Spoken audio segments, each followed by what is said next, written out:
terima kasih sudah klik video ini. Semoga kalian sehat dan berbahagia selalu ya.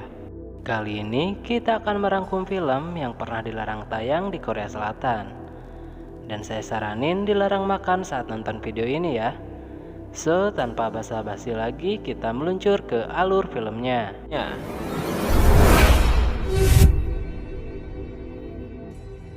Di awal film, kita akan diperlihatkan seorang pria yang sedang mencari wanita hilang yang bernama Awi. Ia mampir ke suatu kios dan bertanya kepada wanita yang tak lain adalah pemilik kos tersebut yang bernama Bas. Lalu pria itu pun dipersilakan masuk dan disuguhi dengan semangkok mie ayam bakso yang tentunya masih hangat. Setelah beres makan, pria itu pun berkeliling di kios itu sambil memanggil-manggil nama wanita yang ia cari. Namun secara tiba-tiba kaki pria itu ditebas oleh Bas sampai kakinya putus. Tidak hanya itu saja, jari-jari tangan dari pria tersebut juga dipaku satu persatu tanpa ampun olehnya. Keesokan harinya, kios itu dihampiri lagi oleh seorang pria yang kali ini berniat untuk menagih hutang. Ternyata suami dari Bas memiliki hutang yang cukup banyak. Dan dengan keadaan ekonomi yang kurang baik, Bas pun belum sanggup membayarnya. Satu-satunya hal yang bisa dilakukan oleh Bas adalah berkeliling berjualan mie bakso. Namun sayang, baru saja berkeliling, ia malah harus berhadapan dengan tawuran antar pelajar. Di sini ia diselamatkan oleh seorang pria yang membawanya kabur untuk menghindari dari kericuhan tersebut. Selama tawuran terjadi, mereka berdua pun hanya bisa menunggu dan bersembunyi di dalam gang yang sempit. Setelah aman, Bas pun kembali keluar untuk melihat kondisi gerobaknya yang ia tinggal tadi. Tak lama, ia memutuskan untuk berjalan pulang tanpa sepeser pun uang yang ia bawa. Sesampainya di rumah, Bas tidak sengaja melihat anaknya yang sedang bermain di luar rumah. Hal itu pun membuat Bas emosi dan memukul anaknya sendiri. Malam harinya, terlihat Bas yang sedang menyesal dan meminta maaf kepada anaknya. Namun saat mereka berpelukan, sang anak melihat tetesan darah yang keluar dari dalam gerobak. Ternyata di dalam gerobak itu terdapat jasad salah satu pelajar yang menjadi korban tawuran tadi. Bas pun membawa jasad tersebut dan mencucinya sampai bersih, lalu digiling dan diolah menjadi bahan baku bakso. Keesokan harinya, Bas menyadari kalau pria yang ia sekap sedang mencoba untuk melarikan diri. Akan tetapi usaha si korban tidak berhasil, dan Bas membawa kembali pria itu ke ruang bawah tanah.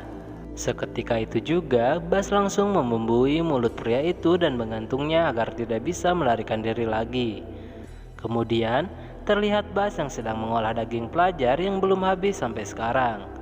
Dengan banyaknya stok daging saat itu, Bas menceritakan kepada sang anak tentang rencananya untuk membuka kedai mie bakso di rumahnya. Dan ia yakin rencana itu bisa membuat ekonominya lebih baik lagi. Benar saja, baru hari pertama buka, kedai mie baksonya Bas sudah ramai didatangi oleh pengunjung. Dan terlihat semua pengunjung sangat menikmati mie bakso tersebut tanpa mereka ketahui apa yang sedang dimakan olehnya, baik itu dari olahan daging maupun dari kuahnya. Singkat cerita, pria penagih hutang itu datang lagi dengan membawa kedua temannya, dengan tujuan untuk menagih hutang kepada Bas. Tapi sebelum itu, Bas menyuguhi mereka bertiga dengan 3 mangkok mie bakso. Mereka bertiga pun menyantapnya dengan lahap. Namun ketika mereka sedang menikmati makanan tersebut, Bas datang dan langsung menghabisi mereka bertiga. Dan dagingnya dijadikan stok bahan baku untuk membuat bakso keesokan harinya. Keesokan harinya, pria yang menyelamatkan Bas dari tawuran itu datang dan membeli mie baksonya Bas. Ia bernama Atapon. Di sini terlihat Atapon menyukai Bas, begitupun dengan Bas yang terlihat menyukai Atapon. Singkat cerita, mereka berdua pun mulai akrab dan mulai bermantap-mantap. Setelah selesai nganu, Atapon pun pergi ke halaman belakang rumah Bas dan tanpa sengaja ia melihat gentong air lalu membukanya.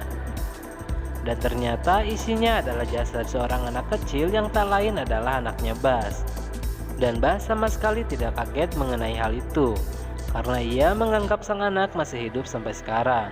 Dari sinilah sudah jelas bahwa selama ini sosok sang anak yang kita lihat bukanlah sosok sang anak yang sebenarnya, melainkan itu adalah sebuah boneka yang dianggap oleh Bas sebagai anaknya yang sudah meninggal. Dengan kata lain, Bas mengalami depresi yang luar biasa.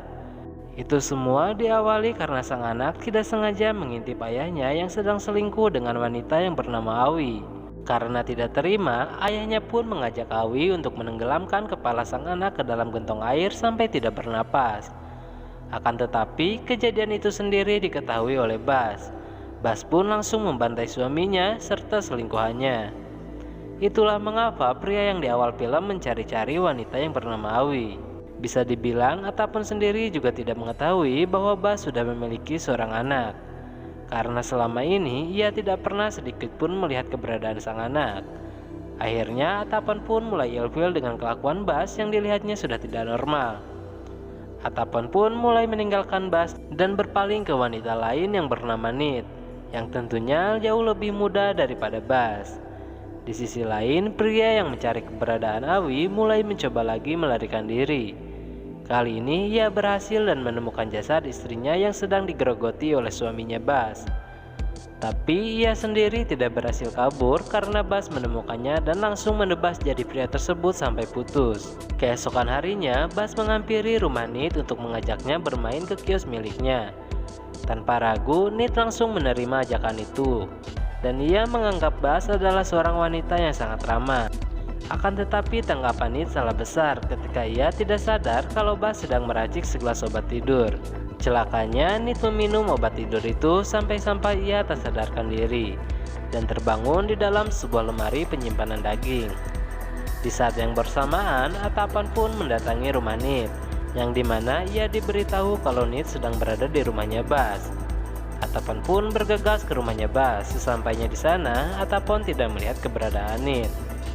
Dan Bas juga berkata kalau Nit sudah pergi dari tadi. Lalu Bas pun turun ke bawah tanah untuk menghabisi Nit sebelum disadari oleh Atapon. Namun Nit sudah tidak ada di lemari, melainkan ia secara diam-diam sedang berusaha kabur dan menghindar dari kejaran Bas. Namun sayang, Bas mengetahui hal itu dan langsung menyayat kakinya Nit. Lalu Nit dibawa lagi ke ruang bawah tanah dan tangannya dipaku. Ketika salah satu paku sudah tertancap, Atapon pun berhasil mengetahui keberadaan Nit yang sudah pasrah saat itu. Alhasil hal itu secara tidak langsung membuat Bas semakin sakit hati, serta hal itu juga menambah beban depresi dari Bas sendiri. Bas memutuskan untuk pergi sejauh-jauhnya dari rumah dan berjalan tanpa arah sama sekali. Kelihatan betul batinnya sudah terluka bertubi-tubi sampai dirinya tidak tahu lagi mau ngapain. Dan di titik inilah kita pun diajak flashback ke masa kecilnya Bas, yang ternyata sudah membuat mentalnya hancur. Yang dimana ayahnya sendiri tega menjual Bas ke pria tertentu demi mendapatkan uang untuk berjudi. Ditambah lagi, ia juga mengetahui ketika ibunya membuka kedai mie bakso dengan bahan baku daging manusia. Dengan kata lain, cara ini sudah menjadi perbuatan turun-menurun yang mulai diterapkan oleh Bas baru-baru ini. Kemudian kita kembali diperlihatkan kondisi Bas yang sudah depresi berat sambil terbayang-bayang masa kecilnya. Pada momen ini sebenarnya ia sudah mau ditolong oleh Atapon. Namun karena rasa percaya dari Bas sudah dihancurkan, ia pun nekat melompat dari jembatan. Yang menjadi masalahnya, polisi sama sekali tidak berhasil melacak keberadaan Bas yang sekarang ini tidak diketahui kondisinya. Atau mungkin Bas sekarang sudah join dengan tukang bakso di daerahmu. Canda. Baca.